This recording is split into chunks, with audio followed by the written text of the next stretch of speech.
Now coming to the second lecture of today's class, that is pharmacodynamics. Now if you remember, in the first class, that is in the last week, I had told you very briefly about pharmacodynamics. So what is pharmacodynamics in simple words?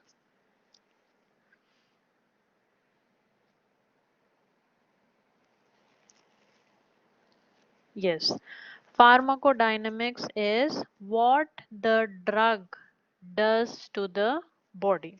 Yes, so kinetics is what the body is doing to the drug, and pharmacodynamics is what the drug is doing to the body. So in this class also we are going to see in detail what is the drug doing to the body. So first, oh, I think this slide is not clear. Is it clear? No. Okay. Okay, so I will try to upload it again.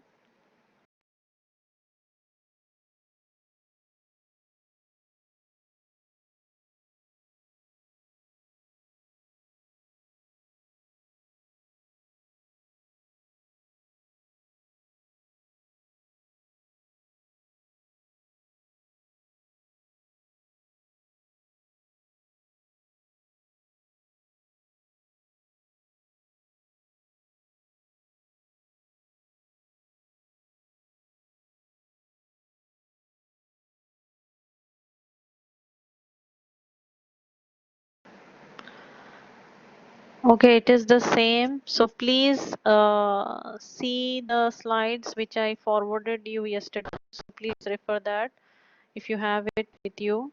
So I will continue with this slide only. Okay, so please kindly refer the slides which I forwarded to you yesterday. Okay, so pharmacodynamics. So what is pharmacodynamics? We are going to see the definition of pharmacodynamics.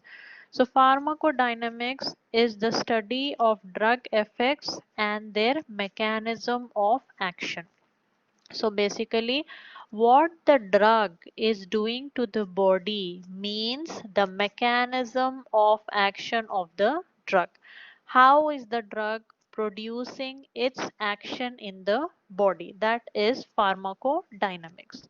Now, there are different methods by which the drug produces its action. It can be through stimulation, it can be through depression, it can be through irritation, it can be through replacement, bactericidal or cytotoxic action. So these are the different methods by which drug can produce its action. Stimulation, depression, irritation, bactericidal effect, or replacement or cytotoxic action. Stimulation, that means the drug is stimulating something. Stimulation is nothing but an increase in the activity of the cell. Example, adrenaline is a drug which stimulates the heart. That means adrenaline is acting by the method of stimulating.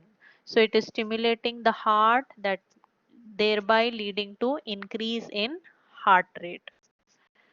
Followed by next is depression.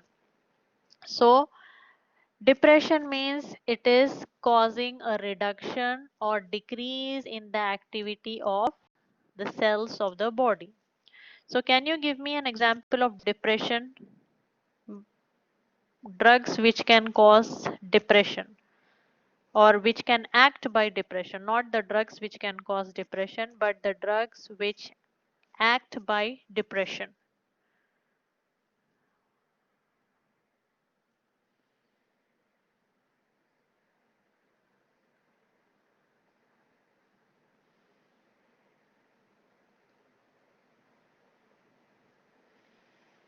Yes, please. Example. Okay, good. What does dopamine depress? Heroin depresses. Okay, very good. Heroin depresses. Okay, heart rate, very good. Breathing can be depressed. Good. Okay. So majority, not majority, most important example of depression is the drugs which depresses the CNS, barbiturates, or sedative drugs, or anesthetics, general anesthetics, right? They depress the CNS, right? So they act by depression. Next is irritation. Mild irritation may stimulate a function. Now, irritation type of mechanism is usually seen when the drug is applied to epithelium or to the skin, you can say. So, there are few drugs which might cause a slight irritation but produce a good effect. Example is a simple example I will give you, such as Vicks, right? When you apply Vicks to the nose, what will happen? It will give a tingling sensation. That is nothing but a minor irritation, but it is helping you to breathe properly, right? So that is the mechanism of irritation. So stimulation, depression, irritation. Replacement. So few drugs are used to replace something which is missing in the body. For example, insulin in diabetes. So the patients who are suffering with diabetes, they have deficiency in insulin. So what is the drug doing? The drug is used to replace the missing component in the body. So insulin is deficient or insulin is missing in the body. So the drug is replacing the insulin in the body. So example is insulin in diabetes. It acts via replacement mechanism. Bactericidal and bacteriostatic action. These This type of action is usually seen in antibacterial drugs or antibiotic drugs. Bactericidal means the complete cell death, bacterial cell death, whereas bacteriostatic means inhibition of the growth of the bacteria. Static means the growth of the bacteria or the multiplication of bacteria will be inhibited. Cidal means total bacterial cell death. That is known as cidal. So these actions are induced by certain antibiotics.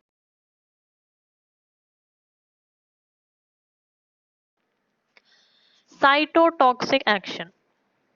Cytotoxicity is usually seen for cancer cells. So selective invading for cancer cells and altering them without affecting the host cell.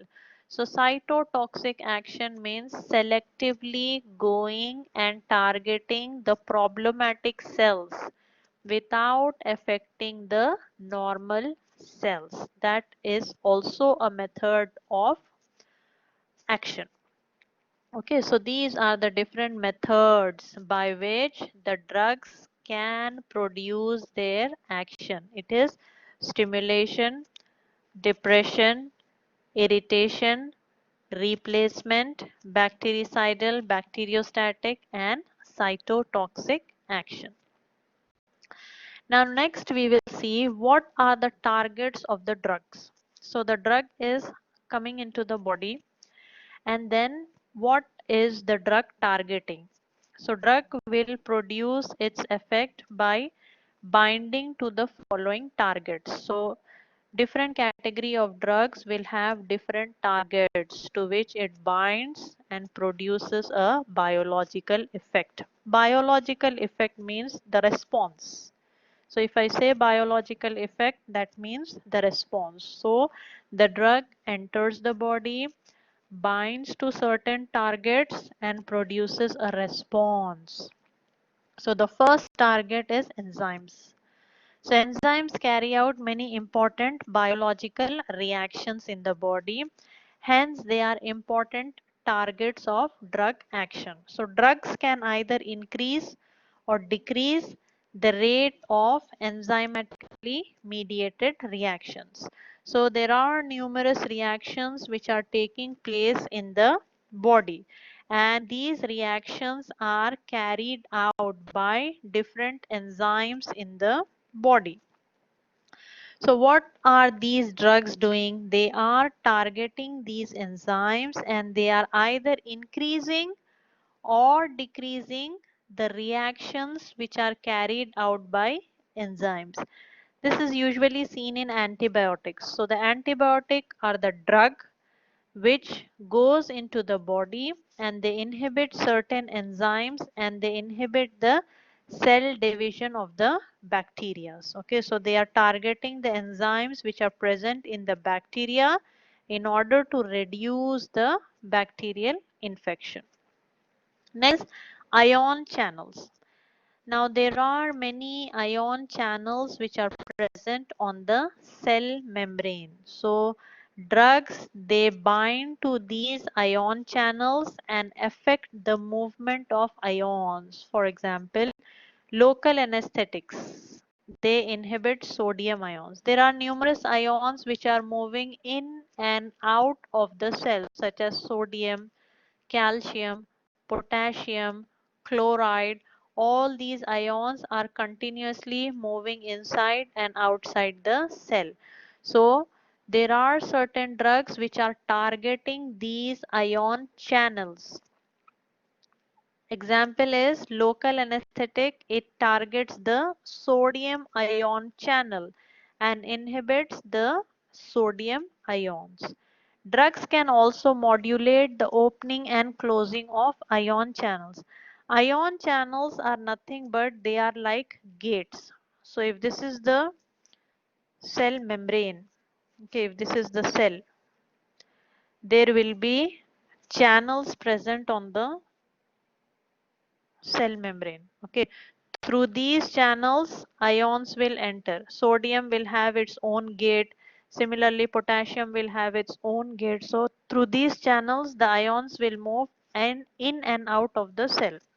So if a local anesthetic is given, what it will do, it will inhibit the sodium ions. That means it will go and block the sodium channel. So they inhibit the entry of sodium ions into the cell. So these are ion channels. Ion channels are nothing but they are channels or gate-like structures which are present on the cell membrane. Different channels will be there for different ions. Next is transporters. Transport, transporters. So the drugs, they produce their action by interacting with transporters which helps them to pass through membranes. So transporters are nothing but, from the English you can understand, they are responsible for transportation of the drug and help the drug to easily pass through the membrane. So the drug can take the help of transporters also to cross certain membranes. The last one and the most common and majority of the drugs act on this type, that is the receptors. So majority of the drugs act by binding to the receptors.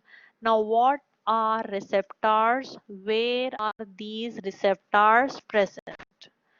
Receptors are nothing but they are binding sites which are present either on the surface of the cell, or few receptors are also present inside the cell. So receptor means to receive something. So receptors are nothing but they are binding site which are present on the surface or inside the cell.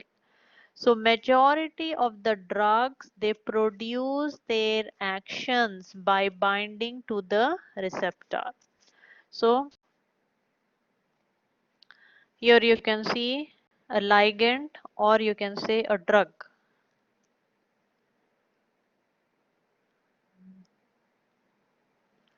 So a ligand or a drug, it binds to the receptor. This receptor is present on the surface of the cell membrane. Now this receptor, when the drug binds to the receptor gets activated, and once the receptor is activated, it produces biological changes inside the cell and produces a response. So when a drug binds to a receptor, it initiates a response to it, but itself has no other function. So receptor itself does not have any function. It will be staying on the surface of the cell as it is. Receptor will only be activated when a drug binds to it. Otherwise, the receptor will not have any function on its own. So that is the receptor, and majority of the drugs, they act by binding to the receptors. Oh my goodness. Okay, this is a very important slide. So please refer to your slides which I have given you. So what will a receptor do? What is the reaction between a drug and a receptor? So a drug binds to a receptor and produces a drug receptor complex, and it will lead to the formation of a biological effect. Okay, so drug plus receptor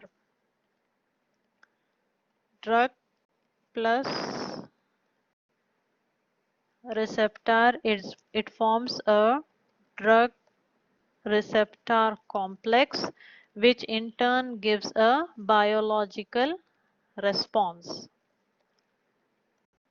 Biological response, or nothing but the action, the desired action. So this is the reaction which takes place. The drug binds to the receptor, forms a complex which is known as drug receptor complex, and finally it produces a biological response. Now these drugs can be of different types, or drug receptor interactions. This is known as drug receptor interactions. So drugs can be of different types: an agonist or an antagonist. So agonist is a drug which activates the receptor to produce a biological effect. That is a good drug. That is, agonist is a good drug. It is coming, binding to the receptor and producing a biological effect, or producing a biological response.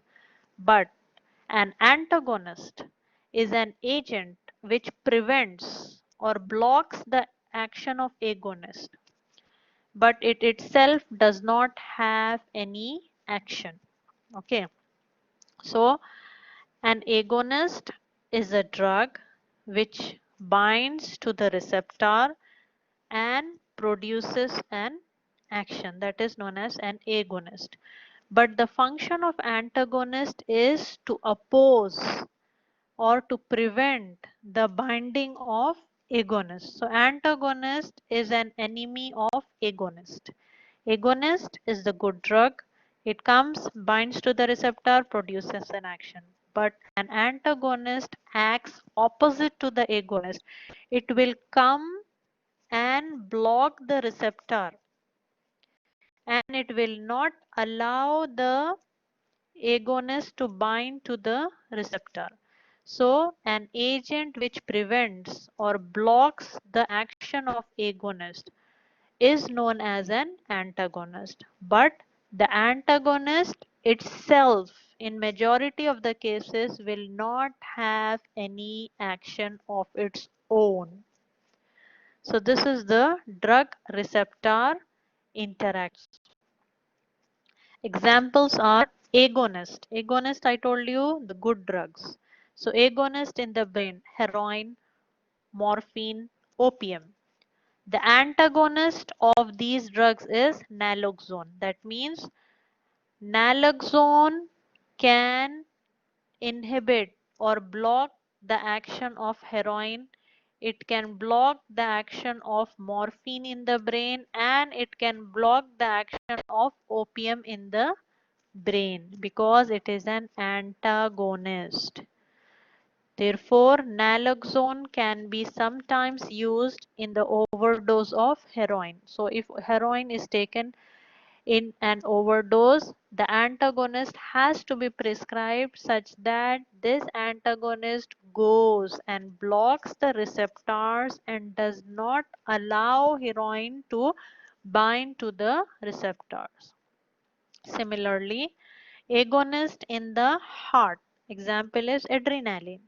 What is it doing? It is increasing the heart rate. So adrenaline is the agonist. It will come, it will bind to the receptor, and it will produces an action, a biological effect. What is the biological effect? Increase in heart rate. But the antagonist of adrenaline is propranolol. So this propranolol will not allow adrenaline to bind to the receptor. Thereby it decreases the heart rate. It will not allow adrenaline to cause an increase in the heart rate. So these are the examples of agonist and antagonist. Next, coming to the types of receptor. So as I told you, there are majority of receptors. I mean, majority of the drugs are binding to receptors, but not all the receptors are same. The receptors are broadly classified into four families. The four families are G protein coupled receptor, ion channel linked receptor, enzyme linked receptor, intracellular receptor. So all the receptors will not be same. Receptors will be classified, or they are classified into four different families. The first one is the G protein coupled receptor. Now what are the G protein coupled receptor? They are the targets for approximately half of the non-antimicrobial prescription drugs. So half of the drugs which are not antimicrobial goes and binds to the G protein coupled receptor. They are also known as GPCR, that is G protein coupled receptor. Ion channel linked receptor. Ion channel means it has to do something with the ions, sodium ions, potassium ions, calcium ions. In this, we again have two types, voltage gated, ligand gated. Voltage gated channels, they are activated by alteration in the membrane potential of the cell. Whenever the cell is becoming positive or negative, then voltage gated channels will open. Ligand gated channels are activated by binding of a ligand or a drug. So these type of receptors, the ligand gated channel receptors, they are activated by binding of a ligand or a drug. So simple, we have studied over here. So this is an example of ligand gated channel, because a ligand or a drug is binding, the receptor is activated and produces a response. So that is the example of ligand gated channels. Enzyme linked receptors. Enzymes are attached to the receptor. Enzyme linked receptor, that means the receptor is linked to the enzyme. If the enzyme is stimulated, or if the enzyme is activated, or if the drug is activating the enzyme, then the receptor will be activated. The receptor type number 1, type number 2, and type number 3 are all present on the cell surface except intracellular receptors. Intracellular receptors are present inside the cell. So if the drug has to bind to the intracellular receptor, then it has to cross the blood-brain barrier. Okay, so if this is the cell, so G protein coupled receptors are present on the cell surface. Ion link receptors are also present on the cell surface. Enzyme linked receptors are also present on the cell surface. But the intracellular receptors are present inside the cell. So if a drug has to bind to the intracellular receptor, it has to cross the cell membrane and then bind to the receptor. So this drug has to cross the cell membrane and bind to the receptor. So lipophilic substances, lipophilic drugs can cross the plasma membrane or the cell membrane, and then they can bind to the receptor and activate the receptor. So these are the four different families of receptors.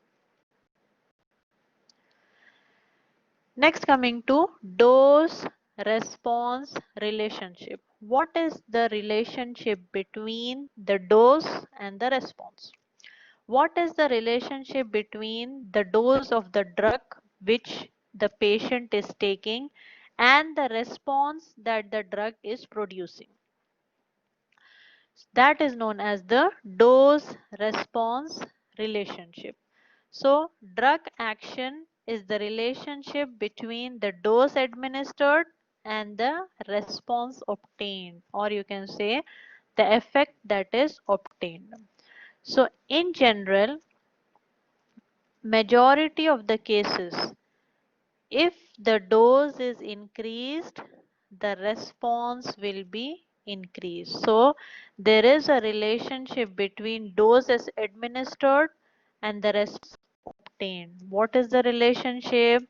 The relationship is higher the dose, higher the response, or higher the dose, severe is the response. So the magnitude of a drug effect is positively correlated with the concentration of the drug present.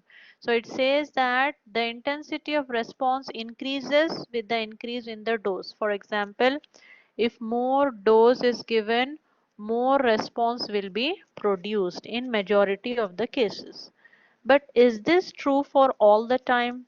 For example, if we are giving 500 mg of Panadol to a patient, so it reduces fever. But as you increase the dose, will the fever reduce?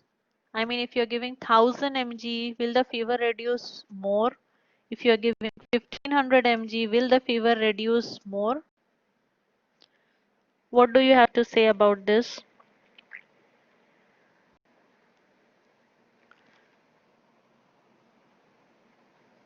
Yes, it will become toxic. Correct. So the basic thing is this will be true. As the dose increases, the response will be severe. This statement is true, but to a certain limit. What is the limit? The limit is below a minimum threshold, there can be no increase in the effect from a dose. So a minimum threshold has to be reached by the drug in order to produce a response. Okay, so this is the dose. This is the dose.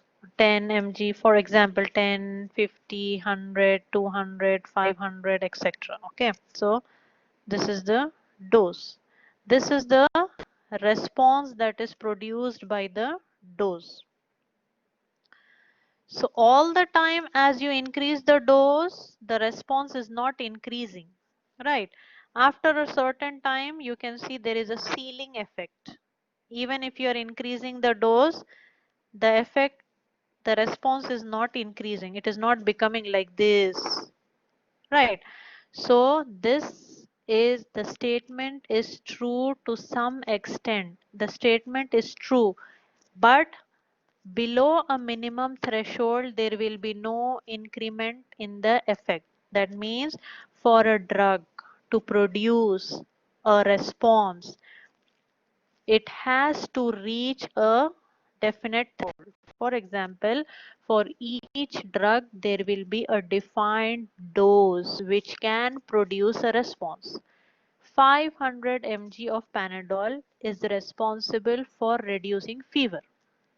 If you take 10 mg of Panadol, will it have any effect?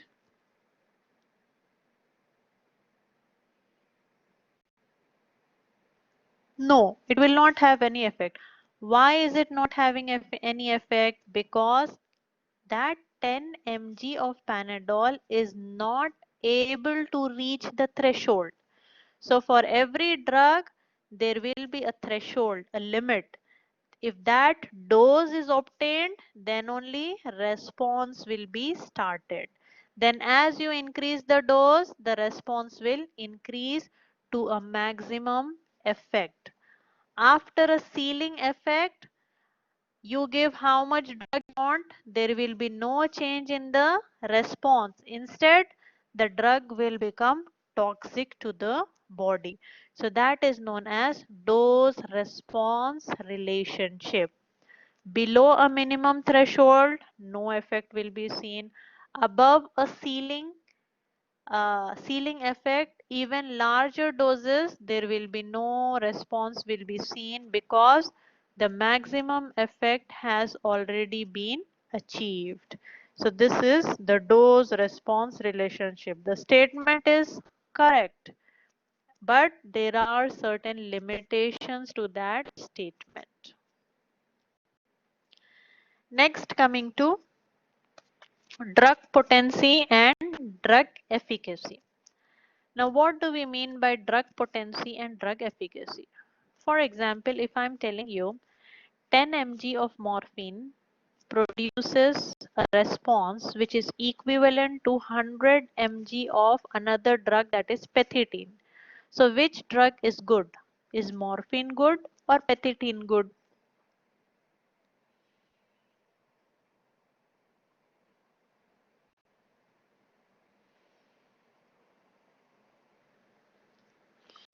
Why is morphine good?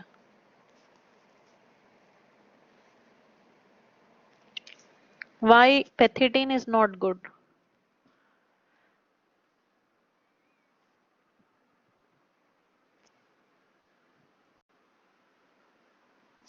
Yes, very good. So Amjad has said a very good answer. I am telling that both the drugs are producing a biological effect. Both the drugs are producing a certain response. But which drug is more potent?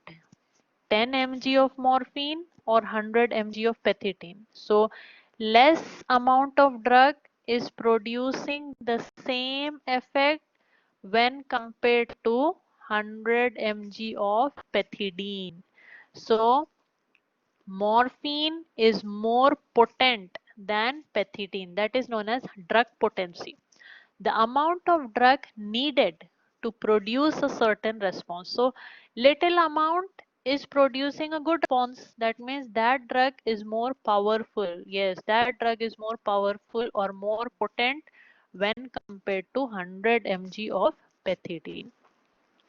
Next is drug efficacy. Now I am telling that more if we are comparing morphine to aspirin.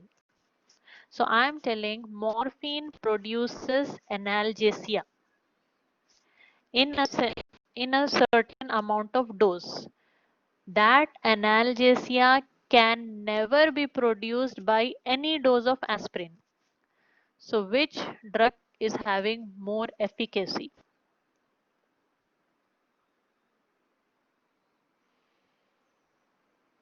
Analgesia means reduction in pain. So morphine is producing reduction in pain.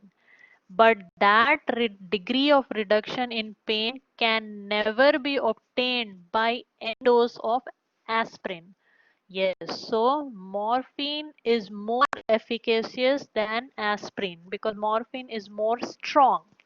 maximum response that can be elicited by a drug. So therefore morphine is more efficacious than aspirin. That is drug potency and drug efficacy. Now what will happen when the drugs are combined together? Now two or more drugs when they are given simultaneously, that means at the same time, or one after another, what will happen? Three things can happen. The two drugs will not interfere with each other.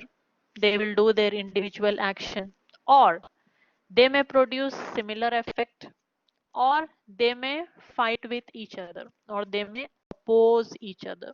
So if two drugs are given together, or if two drugs are given one after another, three things can happen. First, they will not interfere with each other. Second, they both of them can produce similar effect, which is known as synergism, or both of them can oppose each other or fight with each other, which is known as antagonism. Yes, synergism and antagonism. So in the next slide, we are going to see what is synergism, what is antagonism. Okay, so keep in mind that there are two drugs. Synergism means the action of one drug is facilitated or increased by other drug. So two drugs are there, both of them are acting in the same direction. The action of one drug is facilitated or increased by the other drug. So one drug is helping another drug to produce a good action, more better action. So synergism is of two types: additive, supra-additive. Additive effect means effect of drug A plus B. If two drugs are given together, the effect, what they are producing, the effect of drug A plus B will be equal to their individual effect. Whether you give them separately or you give them together, the effect will be same. That is known as additive, additive effect. Only it will add up, but it will not become more. So drug A and B, if you give together or if you give them separately, they will have the action will be simply add up. So the effect of two drugs are in the same direction and simply they add up. Example is ibuprofen plus paracetamol. So this is also an analgesic. This is also an analgesic. So they are both acting via same mechanism. So they will show only an additive effect. Supra-additive, or it is known as potentiation, means if we are giving two drugs, drug A plus B together, their response will be more if you give them individually. So if the drugs are given individually, the response will be less when compared to the drugs if they are given together. So if the drug A and B are given together, they will have more effect when compared to the drug given alone. If A is given alone and then B is given alone, then it will have less effect. That is known as supra-additive. The effect of combination of drugs is greater than the individual effect. So the combination is greater than the individual effect. Now example here is antihypertensive drug. Antihypertensives are those drugs which reduces blood pressure, right? Now in this antihypertensive we have two drugs, enalapril and hydrochlorothiazide. Both of them, they reduce the blood pressure, but why are they having supra-additive effect? Because both of them act by different mechanism of action. Enalapril is having a different mechanism of action. Hydrochlorothiazide is having a different mechanism of action. So they are acting by different mechanisms of action, but the ultimate result is same, that is to reduce the blood pressure. So this is known as supraadditive or potentiation. Next is antagonism. Antagonism means the drugs are always fighting with each other. They are not friends, they are fighting, they are decreasing each other's action. That is known as antagonism. Antagonist also we have studied. Antagonist is also, what is it doing? It is blocking the action of agonist. So antagonism means one drug decreases or opposes or reverses or abolishes the action of another drug by different mechanisms. So it is either decreasing or opposing or reversing or completely abolishing the action of another drug by different mechanisms. So always the effect of drug A plus B. If two drugs are given together, their effect will be less than when they are given individually. Effect of drug A plus effect of drug B. So antagonism means when two drugs are given together, they are fighting with each other to decrease their effect, to oppose their effect, to abolish or to reverse each other's effect. Now, depending upon the mechanism, antagonism may be of different types. Physical antagonism. So based on the physical properties of the drug. So antagonism can sometimes be helpful also, especially in case of poisonings, especially in case of overdose, because we want the drug to go and fight with the other drug and remove it from the body. So antagonisms will be helpful. Not all the antagonisms are bad, but antagonisms usually are helpful in poisonings, in overdoses, etc. So physical antagonism example is charcoal adsorbs alkaloids. So if there is an alkaloid poisoning, then charcoal can be given, and this charcoal, it goes into the stomach and it adsorbs. That means all the, it will stick to all the alkaloids which are present in the body. So alkaloidal poisoning can be reduced with the help of charcoal. This is known as physical antagonism. Chemical antagonism. Chemical means two drugs, they are reacting with each other, forming some chemical reaction and then forming an inactive product. So chemical reactions are taking place between two drugs and an inactive product is being formed. Example is if heparin and penicillin are mixed in the same syringe, it will cause a chemical reaction. That is known as chemical antagonism. Functional antagonism. Now functional antagonism means functions. They are targeting their each other's functions. Two drugs act on different receptors but have opposite effect. That means they are having opposite functions. Example, simple example is insulin and glucagon. Insulin reduces blood sugar level, glucagon increases blood sugar level. So they are having different functions and also they act on different receptors and have opposite effects. So insulin is having a decrease in action, decrease in it causes decrease in blood sugar level, whereas glucagon causes increase in blood sugar level.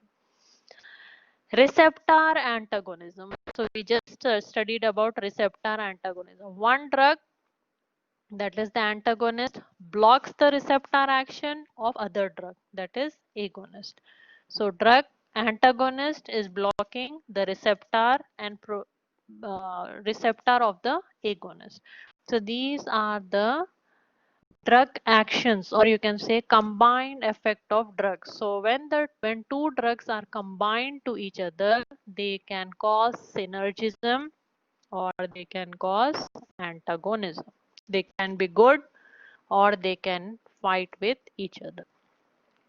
Now, what are the different factors that can modify drug action? Now, there are certain factors which can modify the drug action. So, drug action can be modified quantitatively. That means the drug action can be increased or decreased, or qualitatively. That means the type of response can be altered. The factors include age. So children are more susceptible to adverse effects. So as I told you earlier, because their enzymes are not very well developed, they might not be able to digest most of drugs, and they might lead to development of adverse effects. In elderly, the renal function is on a decline. Therefore, doses has to be reduced. So elderly people, renal function will be declined, their digestion will be slow, so their dose has to be adjusted accordingly. Gender. Females require low doses than males due to smaller bodies, etc. Then species and racial differences. Now, different species, people who belong to different species and different races also respond differently to different drugs. Okay, so people who are living in some part of the world may respond differently to particular drug when compared to people who are living in another part of the world. So there are chances that there might be species and racial differences. Next is genetics. So one drug can produce different effects depending upon the individual. Not different effects, but what do you say? The doses has to be adjusted. Okay, the dose of a drug to produce same effect may vary among different individuals. So depending upon the genetic makeup or depending upon the genes, certain individuals might require a different amount of dose when compared to other individuals.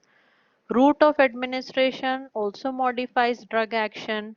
So different route of administration may affect the intensity of drug effects. Oral route may have a lesser drug action when compared to parenteral route. Pathological conditions also we have seen, if there is hepatic disease or any other disease a person is suffering, there are chances that the drug action might be less. So that is a factor that might affect the drug action. Several diseases may influence the action of the drug. Tolerance. If the patient is tolerant to a particular drug, what will happen? He or she requires a higher dose of a drug to produce the given response. So if the patient becomes tolerant to any drug, then the same dose of the drug will not produce an action because the patient has become tolerant. So if the patient has become tolerant to, for example, 500 mg of drug A, because the patient is continuously taking that drug all the time and the body has become tolerant.